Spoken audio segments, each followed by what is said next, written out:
जय हिंद दोस्तों, क्या हाल चाल है। आज के इस वीडियो में हम लोग बात करने वाले हैं माइक्रो प्रोसेसर के बारे में। इसकी यूनिट वन हम लोग डिस्कस कर रहे हैं। वन शॉट वीडियो टाइप की होगी है। इसमें मैं तुम्हें मेन कंटेंट बताऊंगा, जिसकी वजह से अगर तुमने अभी सब्जेक्ट स्टार्ट नहीं किया या फिर स्टार्ट कर दिया तो तुम्हें काफी हेल्प मिलेगी पेपर के लिए। एंड इसके अलावा यार चैनल को सब्सक्राइब कर देना। बाकी मैंने एक मेंबर्स ओनली यहाँ पे बना रखा है। यहाँ पे तुम्हें काफी सारे नोट्स मिल जाएंगे। राइट, ये जो मैं इंग्लिश में नोट्स बनाता हूँ खुद से, ये मिल जाएंगे।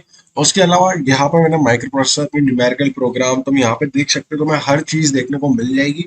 एंड यहाँ प्रीवियस ईयर पेपर भी तुम्हें देखने को मिल जाएंगे। साथ में ही अभी मैं इसमें क्वांटम भी डाल दूंगा। तो ये सब तुम 60 रुपीज में एक्सेस कर सकते हो नीचे फॉर्म भर के, तो वो तुम कर सकते हो अगर करना चाहो तो। अभी हम लोग बात करते हैं माइक्रो प्रोसेसर के यूनिट वन की। तो बिना देरी के स्टार्ट कर देते हैं। मैं इसे फुल स्क्रीन पे कर देता हूँ एक बार। ओके।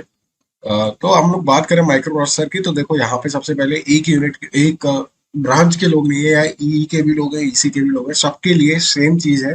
कुछ भी सब्जेक्ट में डिफरेंट नहीं है। राइट। तो हम लोग यहाँ पे स्टार्ट करते हैं। सबसे पहली चीज माइक्रो प्रोसेसर के आर्किटेक्चर के बारे में बढ़ते हैं। तो माइक्रो माइक्रो प्रोसेसर का आर्किटेक्चर बेसिकली क्या होता है, ये सीपीयू के डिजाइन का स्ट्रक्चर को रेफर करता है। ठीक है। इसमें सीपीयू के कंपोनेंट, उसके फंक्शंस, उसके इंटरकनेक्शन शामिल होते हैं। ठीक है। अब इसके आर्किटेक्चर में क्या क्या चीजें होती है वो देख लेते हैं। सबसे पहला होता है इंस्ट्रक्शन सेट। अब देखो, तुम किसी भी इंसान से बात करना चाहते हो, किसी इंसान से काम कराना चाहते हो, तो तुम्हें उसे बोलने का एक तरीका होता है। लाइक तुम्हें अगर अपने सीनियर से या फिर किसी टीचर को ऑफिशियली कोई काम देना होता है या फिर कुछ भी करना होता है, तो तुम उससे मेल लिखते हो। तो मेल एक टाइप का इंस्ट्रक्शन सेट का एग्जांपल है। ऐसे ही अगर तुम सीपीयू से कुछ काम कराना चाहते हो तो उसे सेट ऑफ कमांड्स देना होता है, जिसे हम कहते हैं इंस्ट्रक्शन सेट।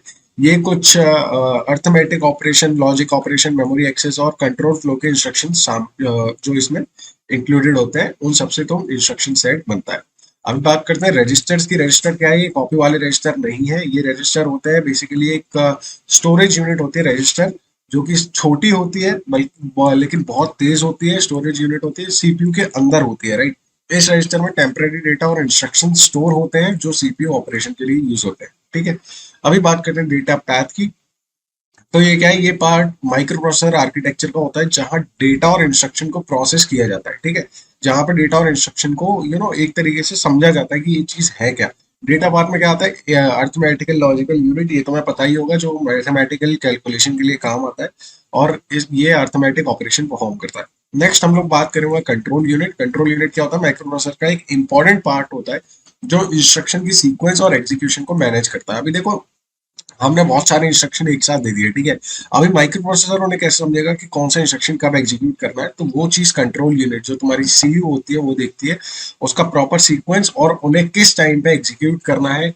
वो सब चीजें कंट्रोल यूनिट करती है। नाम से समझ आ रहा है कंट्रोल यूनिट मतलब हर चीज कंट्रोल करना। जैसे कि आपका दिमाग जो है वो पूरे दिन में काम जो है उनको एक सीक्वेंस में पहले लगाता है कि हाँ मुझे पहले ये करना है, पहले ये करना, एंड देन फिर उन्हें एग्जीक्यूट करना स्टार्ट करता है। बिल्कुल वैसे ही ये इंस्ट्रक्शन को फैच करता है, मतलब इंस्ट्रक्शन लेता है, उन्हें डिकोड करता है, एग्जीक्यूट करता है और स्टोर करता है। राइट।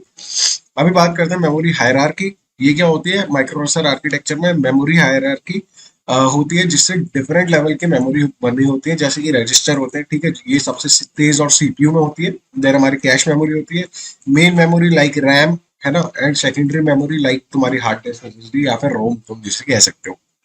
वही बात करते हैं, ये जो है परफॉर्मेंस को ऑप्टिमाइज करने का काम आता है। देन होती है यहाँ पे बस। बस के बारे में तुमने कंप्यूटर ऑर्गेनाइजेशन में पढ़ा होगा। माइक्रो प्रोसेसर में क्या होती है? बसेस होती है जो डेटा या फिर इंस्ट्रक्शन को अलग अलग कंपोनेंट के बीच में ट्रांसमिट करती है। बस नाम से समझ आ रहा है ट्रांसमिशन के काम आ रहा है। जैसे कि लोकल सिटी में एक जगह से दूसरी जगह बस जो है लोगों को पहुंचाती है, वैसे ही माइक्रो प्रोसेसर में रास्तों के बीच यहाँ पे जो बस है वो अलग अलग कंपोनेंट के बीच डेटा और इंस्ट्रक्शंस को पहुंचाती है। यहाँ पे तीन टाइप की बस होती है। एक होती है डेटा बस, एक होती है एड्रेस बस एंड एक होती है कंट्रोल बस। ठीक है। इनके बारे में हम आगे पढ़ रहे होंगे। एंड लास्ट जो है हमारा वो है पाइपलाइन आर्किटेक्चर। ये क्या होता है? ये थोड़ा एडवांस्ड है, इसको भी हम पढ़ेंगे। पाइपलाइन आर्किटेक्चर में सीपीयू ऑपरेशंस को स्टेजेस में डिवाइड किया जाता है, जिससे एक समय में मल्टीपल इंस्ट्रक्शन को प्रोसेस किया जा सके। अभी फिलहाल के लिए तुम इतना समझ लो कि ये मल्टी प्रोसेसिंग में काम आता है। मल्टीपल प्रोसेस एक साथ रन किए जा सकते हैं पाइपलाइन की वजह से। अभी हम लोग बात करते हैं आर्किटेक्चर की। तो यहाँ देख सकते हो इनपुट डिवाइस आ रहा है। देन यहाँ पे हमारा माइक्रो प्रोसेसर के अंदर अर्थमेटिकल लॉजिकल यूनिट है, कंट्रोल यूनिट है एंड रजिस्टर एरे है। यहाँ हमारा आउटपुट है एंड इससे जो है मेमोरी यूनिट कनेक्टेड रहता है। अभी हम दूसरे टॉपिक की बात करते हैं, जो कि है micro processor versus micro controller. इन दोनों में क्या डिफरेंस होता है। बहुत मेन है, एग्जाम में आ जाता है 10 मार्क्स के अंदर, तो इस चीज के बारे में हम लोग बात करते हैं। तो इन दोनों, ये दोनों जो है इलेक्ट्रॉनिक डिवाइस होते हैं जो कंप्यूटेशन और कंट्रोल टास्क परफॉर्म करते हैं, यूज करते हैं। लेकिन इनमें कुछ मेन फर्क क्या है, जैसे माइक्रो प्रोसेसर क्या होता है, इसका मेन जो काम है वो कंप्यूटेशन है और डेटा प्रोसेसिंग होता है। ये कॉम्प्लेक्स कैलकुलेशन, यहाँ पे ये चीज देखना, ये कॉम्प्लेक्स कैलकुलेशन को एग्जीक्यूट करने में यूज होता है। एंड ये हाई लेवल प्रोग्रामिंग लैंग्वेज को यूज करता है, जैसे कि तुम्हारा सी, सी प्लस प्लस, पाइथन, ऐसे, है ना। माइक्रो प्रोसेसर को तुम ऐसे समझ सकते हो, तुम्हारे लैपटॉप में चलता है, तो लैपटॉप कंप्यूटर, है ना, तो इन सब में जो चीजें चल रही है वो ऑब्वियसली हाई लैंग्वेजेस को यूज कर रही है। तो ये बेसिकली क्या होता है, तुम्हारा कॉम्प्लेक्स कैलकुलेशन के लिए यूज होता है। अभी इसमें जो एक्सटर्नल कंपोनेंट्स होते हैं वो क्या लगे होते हैं, जैसे कि इसको रैम चाहिए होती है, रोम चाहिए होती है ना, हार्ड डिस्क चाहिए, इसे इनपुट आउटपुट पोर्ट चाहिए जिससे कि डिवाइस कनेक्ट हो सके, टाइमर चाहिए, एक टाइम के बाद कोई चीज, स्पेसिफिक चीज परफॉर्म हो सके। इन सबको ये सब इसे चाहिए। अब क्या है, ये एक्सटर्नल कंपोनेंट की वजह से स्पेसिफिक टास्क को परफॉर्म करता है। अभी तुम अपने लैपटॉप ही देख लो, तुमने अपना माउस कनेक्ट किया हुआ है, तो वो भी एक माइक्रो प्रोसेसर ही उसका जो उसे एग्जीक्यूट करने में हेल्प कर रहा है। तुम्हारे लैपटॉप में रैम है, तुम्हारे लैपटॉप में रोम है, तो ये सब चीजें माइक्रो प्रोसेसर को चाहिए। अब इसका यूजेज क्या होता है, जैसा हमने बताया, सर्वर, लैपटॉप, स्मार्टफोन और अदर डिवाइसेस में इसका जो है यूज होता है। अभी बात करते हैं माइक्रो कंट्रोलर की। माइक्रो प्रोसेसर तो हमने समझ लिया कि ठीक है, एक टाइप की चिप है जो कि हाई लेवल लैंग्वेज को प्रोसेस करती है और कॉम्प्लेक्स कैलकुलेशन के लिए यूज की जाती है। माइक्रो कंट्रोलर क्या होता है, माइक्रो कंट्रोलर और माइक्रो प्रोसेसर में सबसे बड़ा डिफरेंस ये है कि जैसे माइक्रो प्रोसेसर, यहाँ पे तुम्हारा माइक्रो प्रोसेसर है, या हमारी क्या है, रैम अलग है, ठीक है, हार्ड डिस्क अलग है, इनपुट आउटपुट पोर्ट अलग है ना। माइक्रो प्रोसेसर में ऐसा होता है। जहां पे माइक्रो कंट्रोलर में क्या होता है, ये चिप है, इसी के अंदर इसकी रैम है, इसकी रोम है, इसकी जो भी तुम कह सकते हो इनपुट आउटपुट है, मतलब एक ही चीज में हर चीज को एम्बेडेड रखते हैं, इसलिए हम इसको कहते हैं एम्बेडेड सिस्टम में यूज होता है ना, मॉनिटरिंग और इंटरेक्शन के लिए। अब ये क्या है, थोड़ा low level language, programming language को यूज करता है ना, जिससे मशीन लेवल इंस्ट्रक्शन से कंट्रोल होता है। अभी हम लोग बात करते हैं जैसे वहां पे एक्सटर्नल कंपोनेंट्स का, क्यों, क्योंकि वहां पे रैम रोम जो थी वो बाहर से थी। यहाँ पे क्या है, इंटीग्रेटेड कंपोनेंट है, मतलब माइक्रो कंट्रोलर यूजुअली है इंटीग्रेटेड कंपोनेंट, जैसे कि इसमें जो क्या होता है, इंटीग्रेटेड कंपोनेंट होता है, मतलब चिप के अंदर ही रैम रोम टाइमर ये सब लगा रहता है, ठीक है। अभी क्या है, ये इन्हें सूटेबल बनाता है various control and monitoring task के लिए।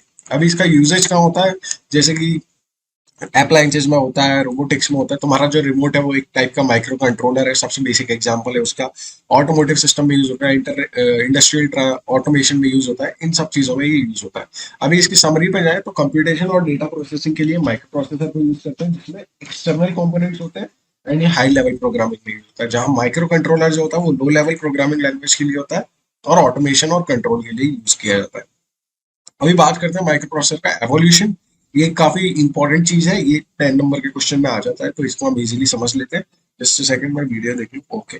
ज्यादा नहीं, 10 मिनट की वीडियो जाएगी। तो यहाँ पे माइक्रो प्रोसेसर का कुछ जनरेशन होती है, जैसे कि जो फर्स्ट जनरेशन आई थी 1970s टू मिड 1970s, मतलब तुम अंदाजा लगा सकते हो। तो 4 बिट आर्किटेक्चर के फर्स्ट जनरेशन में आए थे, जैसे कि तुम्हारा इंटेल 4004। अभी देखो ये क्वेश्चन जब 10 नंबर में आता है, तो तुम्हें इसे जो पूरा डिस्क्राइब करके लिखना होता है।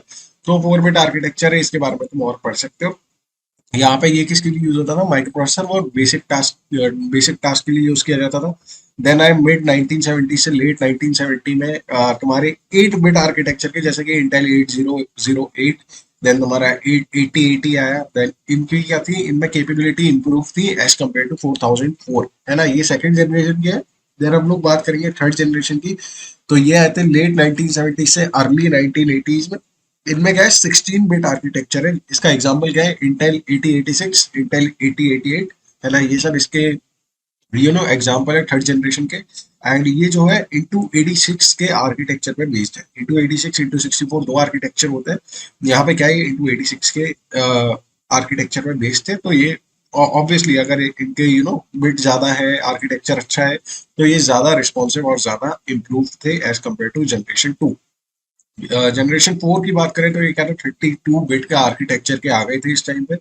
इसके एग्जांपल है इंटेल 80286, इंटेल 80386। ये सब क्या है, ये सब तुम ऐसे ही पढ़ लेना, लेकिन ये तुम्हारे एग्जाम के लिए बिल्कुल भी इंपॉर्टेंट नहीं है। तुम्हें इन्हें पढ़ के नहीं जाना पड़ेगा, तो उसके बारे में बिल्कुल चिंता मत करो। तुम्हें एग्जाम में 8086 पढ़ के जाना पड़ेगा, 8085 पढ़ के जाना होगा, 8275, कुछ इस टाइप के माइक्रो प्रोसेसर, वो भी हम आगे पढ़ेंगे। चैनल को सब्सक्राइब कर देना, है ना। देन हम आते हैं ये जो थे ये काय के लिए यूज होते थे, 32 बिट ट्रांजिशन एंड मल्टीटास्किंग के लिए बहुत यूज करे जाते थे। अब आते हैं फिफ्थ जनरेशन में, जो कि लेट 1980 से 1990 की। ये क्या होता है, रिस्क आर्किटेक्चर पे बेस्ड थे। रिस्क आर्किटेक्चर जो है ये मैंने इससे पहले की जो ऑपरेटिंग सिस्टम का है उसमें बताया हुआ है। बाकी तुम इसे गेट्स मैस्टर से भी समझ सकते हो, उन्होंने बहुत अच्छे से समझा रखा है। तो तुम ये चीज वैसे तुम्हारे समझने के लिए है नहीं, क्योंकि ये काफी बेसिक सी चीज है। अब इसके एग्जाम्पल क्या है, IBM पावर, MIPS R200, ये सब इनके। अब ये क्या थे, सिंपलर थे और एफिशिएंट इंस्ट्रक्शन को ये लोग यूज करते थे। देन आते हैं हम लोग सिक्स जनरेशन में, 86 का यूज होने लगा। और इसका एग्जाम्पल है इंटेल पेंटियम, जो कि आज भी कंप्यूटर्स में यूज होता है। इंटेल कोर तो यूज होता ही है। इसका जो मेन पॉइंट था वो कहते हैं मल्टीमीडिया सपोर्ट करता था, इसकी क्लॉक स्पीड बहुत अच्छी इंप्रूव हो रखी थी।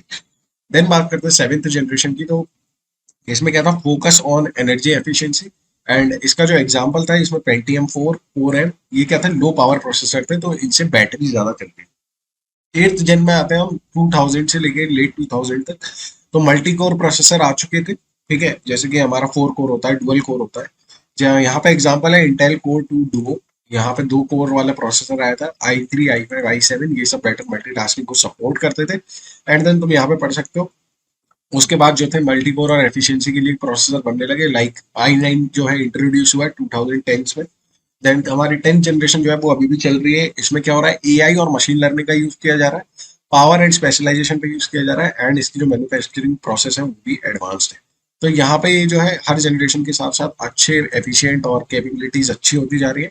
तो ये था तुम्हारे यूनिट 1 का पूरा एक समरी टाइप की। अगर तुम ये सारे टॉपिक अच्छे से कर लोगे तो तुम्हारे यूनिट 1 के सारे टॉपिक ऑलमोस्ट हो जाएंगे।